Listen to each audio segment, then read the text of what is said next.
Anyone who believes in indefinite growth on a physically finite planet is either mad or an economist. We don't want to focus politics on a notion that involves the rejection of principles around which a large majority of our fellow citizens organize their lives. We are not as endlessly manipulable and as predictable as you would think.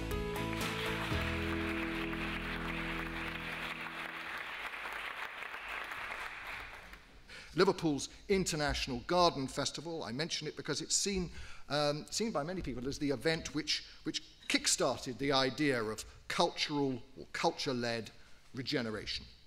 In another decrepit European port, Bilbao, the concept was taken to the next level with the construction, of course, of the Guggenheim Museum. 3 years, 4 million tourists and €500 million worth of economic activity after opening, and every struggling industrial metropolis or sad seaside resort was looking to ape what became known as the Guggenheim Effect. Here in Britain, we saw the opening of Tate St Ives, reviving the fortunes of the neglected Cornish seaside town, and we witnessed the construction, of course, of Anthony Gormley's Angel of the North, 200 tons of cultural boost for the northeast of England, which in turn led to the opening of the Baltic Gallery at the Sage Gateshead. Culture-led regeneration became the mantra. Wakefield got the Hepworth, Margate, of course, got its Turner, Middlesbrough got an Institute of Modern Art, and Lincolnshire got Bathing Beauty beach huts. Birmingham is about to get its library.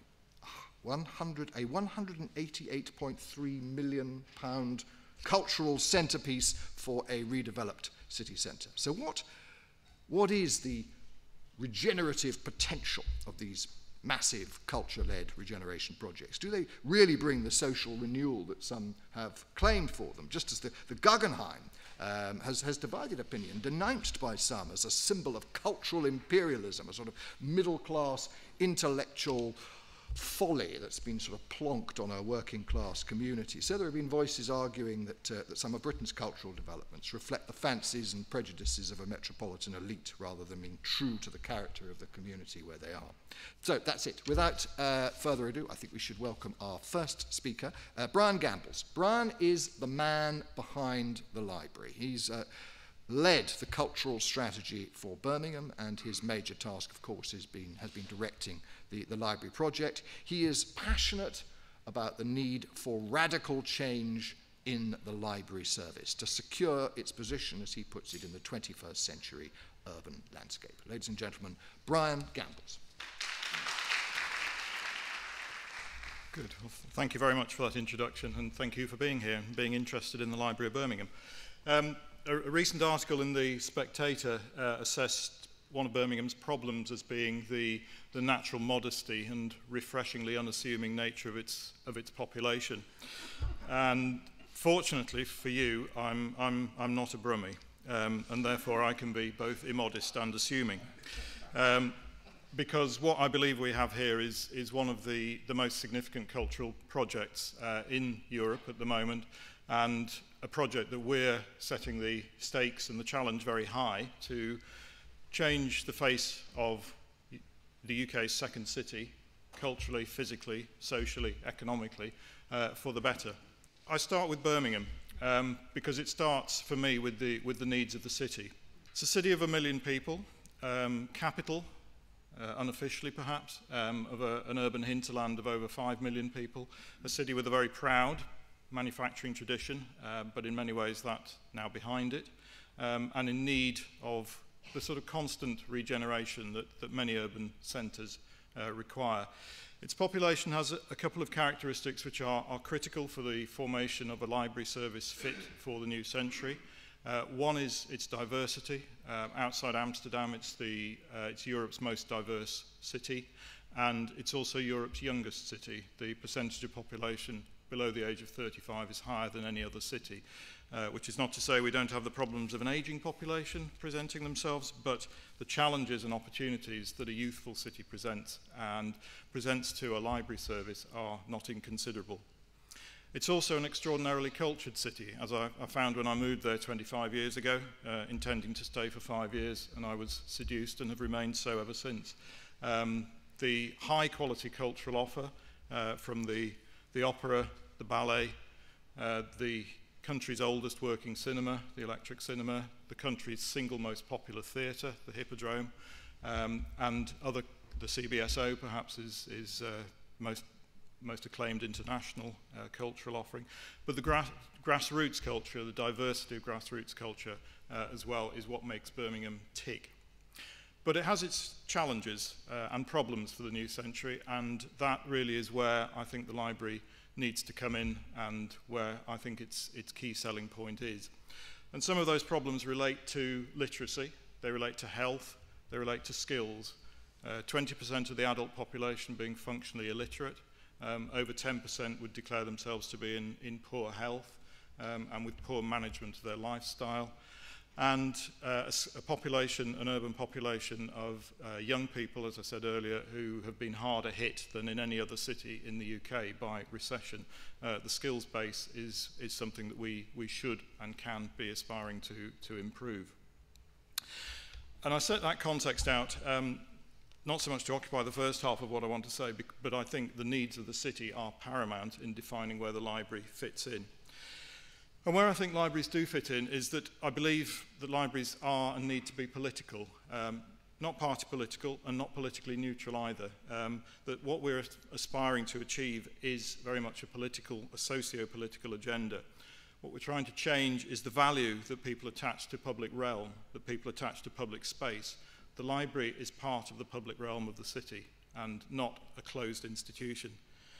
It's about the ownership of public assets, who actually does own the library, and it's about the relationship of people to the public services that they receive. And the philosophy that we've tried to develop for the library is that to move radically away from the notion of a transactional service where people are receiving books for loan, information as a product, towards a transformational service where partnership is important. We're working with all the major educational institutions, universities, colleges in the city, as well as all the cultural institutions, and helping them to come into the library to fulfill their agenda for community engagement. And co-production of services with the community. This is not about defining and delivering services that are then set in stone for people to receive. This is about inviting them to be part of the library and work out how they want to use that public space. So do we think of them, and this is not a semantic question, as citizens or consumers, or are they users of the library? I personally prefer to think of them as members of the library, because I think in that way we generate that sense of ownership. I do not want this to be my library, our library, in any sense. This is about it making your library, everybody's library. The aims that we're trying to achieve then are to create a library experience which is all about collaboration, participation, co-production of the services, where we are now, taking us to where we could be as a city, and being aspirational about that, and demonstrating the impact that we can make on learning, on skills, and on economic regeneration. Above all, this is about community.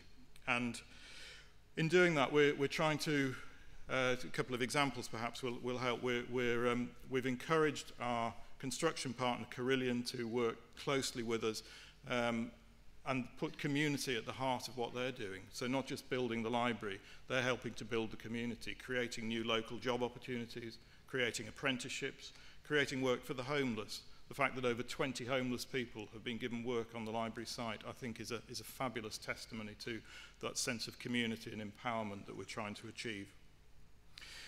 And looking at new models of delivery, actually saying this is not about a city council service, but finding an alternative governance vehicle that will pass control over to the community, working through a trust governance involving volunteering, involving partnership.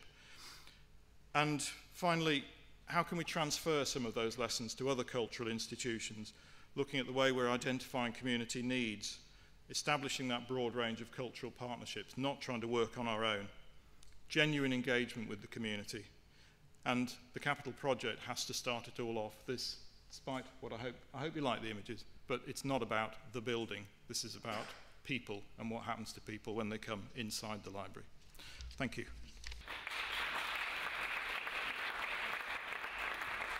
Hi, well, thank you very much for inviting me here. It's great to be invited to talk about libraries. I'm a passionate supporter and defender of libraries. I work daily in the British Library where I wrote my book, and I visit my local library many times a week. Anyone with small children will visit their local library all the time.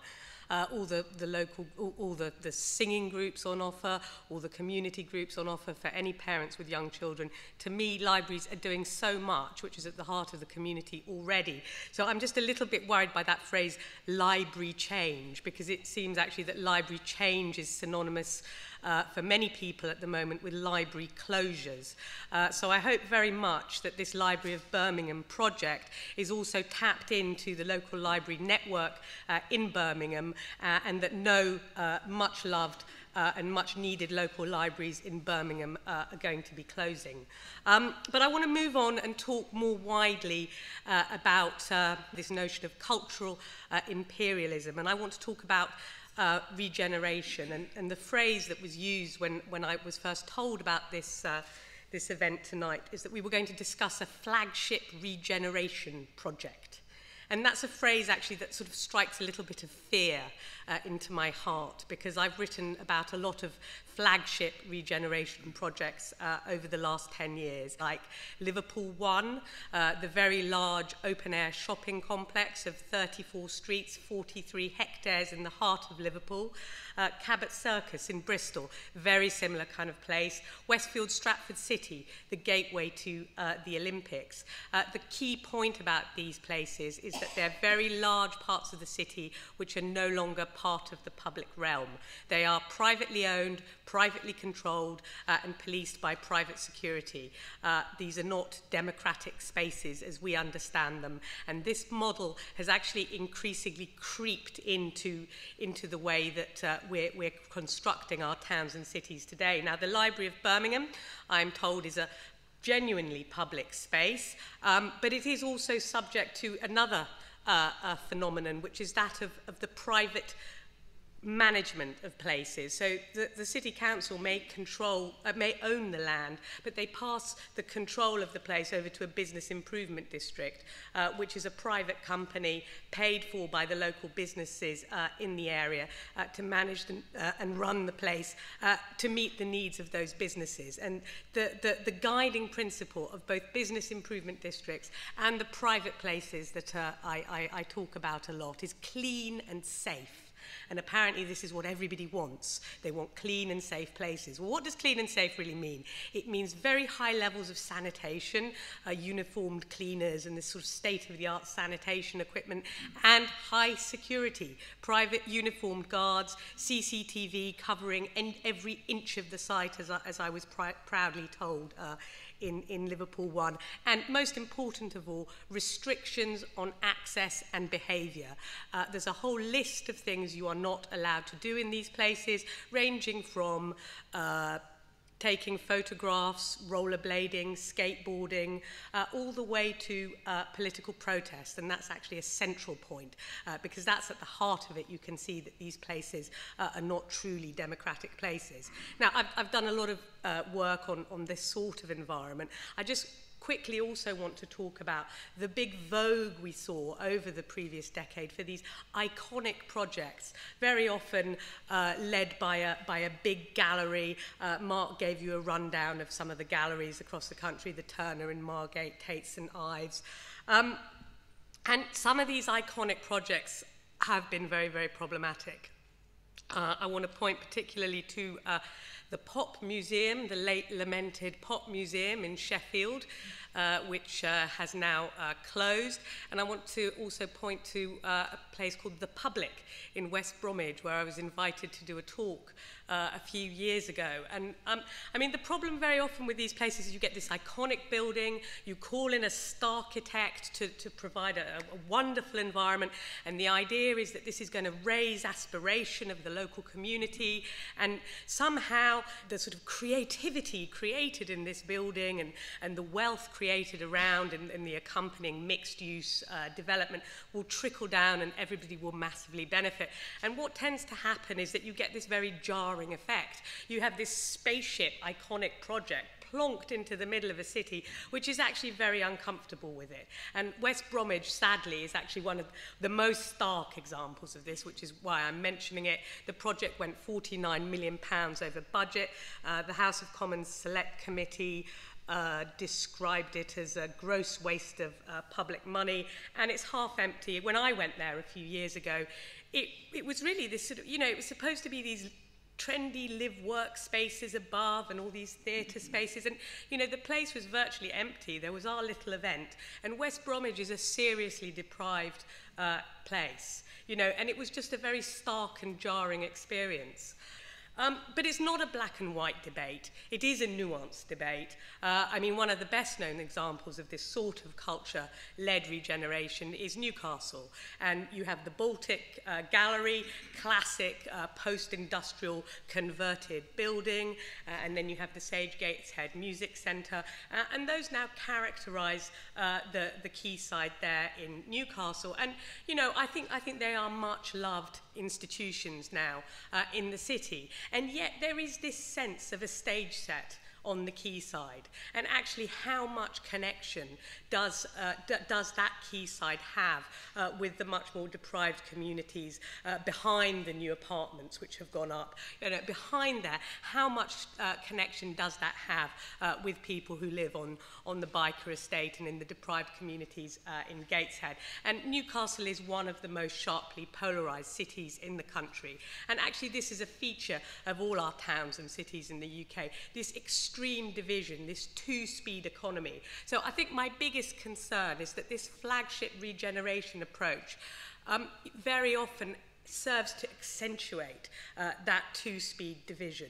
But as I say, it's a nuanced debate, and, you know, I think links can be made, but I think a very, very concerted effort has to be made to make those links with the outlying peripheral parts of the city. But, you know, sadly, when you have an entirely privatised sort of enclave, you know, I don't think there's even the will to begin to embark on that process. But that, as I understand, isn't the case with the Library of Birmingham. So, thanks. I've just come this afternoon from the largest regeneration site in Britain, the Olympic Park. And there are artworks commissioned, very large outdoor art commissions in the park, this beautiful design that's knitted into the fabric of the park. And if you talk to someone like Sarah Weir, who's the head of the art strategy at the Olympic Park, or Daniel Moylan, who's the chair of the Legacy Development Corporation, they will tell you that culture is integral to that regeneration thinking. And I think what the Olympic Park and projects like the Birmingham Library show is that, in a way, we've moved a long way in this country in the last 25 years to seeing culture as part of the city fabric, not in an ad hoc way, but as part of the thinking of how cities develop and how they think about economic and social regeneration. And broadly, I think that is a very positive thing. In the 1980s, the early 1980s, culture didn't really feature at all in any political manifestos, and it wasn't really seen as a priority for cities in particular. I mean, some cities were enlightened and thought about it, but it wasn't really seen as hard politics, and I think that has changed to a large extent. The fact that cities started to think of their economic strategy as being one about competitiveness and branding and trying to encourage more tourists and businesses to move there as opposed to the city next door, thinking about cities thinking about EU funding and how to grab large parcels of money from Europe to invest in their city. And culture was integral to that. So too was a radical community agenda and seeing the arts as part of social development. The important point of the last 25 years is that cultural policy is a very young area compared to other areas of social policy. And yet for such a young area, it's left quite a legacy, both in terms of physical infrastructure. If you go now to any major city in Britain, you will see that almost every major city in Britain has some kind of flagship cultural building or cultural quarter or renamed cultural quarter, usually branded by very good marketing consultants. The things that I would like to mention are the lessons learnt, and there are lots of lessons, I think, that cities can learn from each other over the last 25 years. But there are three in particular that I want to flag up. The first, which I think Anna alluded to, and really well, was that a building is not the same as an organisation. A cultural building is not the same thing as having a cultural organisation. And one of the mistakes I think that has been made in a number of cities, the public is the most obvious example, is that the massive capital investment has not really materialised into a cultural organisation that has any real meaning or content. The way that the National Lottery funding worked, there was a huge amount of money for capital investment and not so much for revenue funding. So the ongoing life of these buildings, the long-term future, how do these buildings work as part of our city, you know, what kind of activities will happen there, who will go there, I think that was probably not given enough thought to. And I think that lesson has been learnt, particularly in places like the Olympic Park, where there is a lot of thought going into what happens to these buildings and these cultural venues when the games are over, when the Cultural Olympiad is over. The second point I would make is that a cultural organisation is not a panacea to social problems either. And I've written quite a lot about this sort of instrumental use of culture to deal with social and economic problems. I think culture can play a role, but fundamentally, cities also need other ways of generating jobs, of generating wealth, and that culture, when it's done extremely well, can also be not very good at regeneration. Sometimes the most exciting and interesting cultural experiments do not attract lots of visitors in the immediate term, don't have an economic impact straight away. It can take a long time to gestate. And again, I think that the lessons have been learned, that there has been a shift and a greater caution about making too many grand claims for what culture can do in economic terms. There has also come with a lot of these cultural institutions a real defensiveness about culture as well. And you have, paradoxically, whilst you have the Starchitect building, which is completely out of this world and sometimes quite stunning as well, we shouldn't deny that, that there has been a lack of institutional confidence about the cultural content and this desire constantly to reach out to people. And what that reaching out to people often means is a patronising view of what local people can enjoy, can take pleasure in, what they can learn. The identity of great civic cultural buildings is that they're one of elevation, and that sounds very middle class and very sort of dead white men. But actually that's a very confident cultural view. And some of the best cultural institutions like Tate Liverpool and Tate Modern and the Sage Gateshead have all been about saying everybody can come to this place, and it's a place of wonder and beauty, and that it's not just for a small parochial elite. The final point is about cultural confidence being integral to any successful regeneration projects. If you don't get the culture bit right, then the regeneration part won't work either. And it does look like, I have to say, the Birmingham project looks stunning and incredibly confident, so I wish you all the best with it. Thank you. I want to talk very briefly about another new public library, one that I did research on a couple of years ago. Like the new Library of Birmingham, this at the time was also its city's new kind of flagship regeneration scheme. That is the new public library that opened in Vancouver, Canada in 1995. Now, city officials intended this $110 million complex to be a proud symbol of Vancouver's self-proclaimed status as a global city. The City Council chose a peculiar design, many people thought, for this task, a 9-storey swirl of glass and reddish-brown granite that resembles the ruins of the Colosseum in Rome. As a symbol and civic landmark, the public library sparked extensive discussion and debate. Local architectural critics cheered its architect Moshe Zafti for understanding Vancouver's essentially wacky personality and sensing that the local political climate would favour this brash billboard style of design. Others, however, objected stridently to the symbolism of a Colosseum. Take, for example, this comment from the Vancouver Sun, which is the local paper, that the Colosseum design recalls the origins of Western civilization, is an insensitive, retrogressive view of a city of the Pacific and its multicultural mix. And of course you can think here of Birmingham, which is also an incredibly multicultural city. While some charged Eurocentrism, others complained about the inauthenticity of a design not obviously rooted in the local traditions of the city. They even complained that the playful style and shopping mall-like interior arcade turned an important civic institution into a Disney-esque theme park. But Vancouver is interesting because it has a really long history of involving the public in city planning issues. Since the 1970s, it's had this real spirit of kind of participatory governance. So the choice of the new library had to be very much a public choice.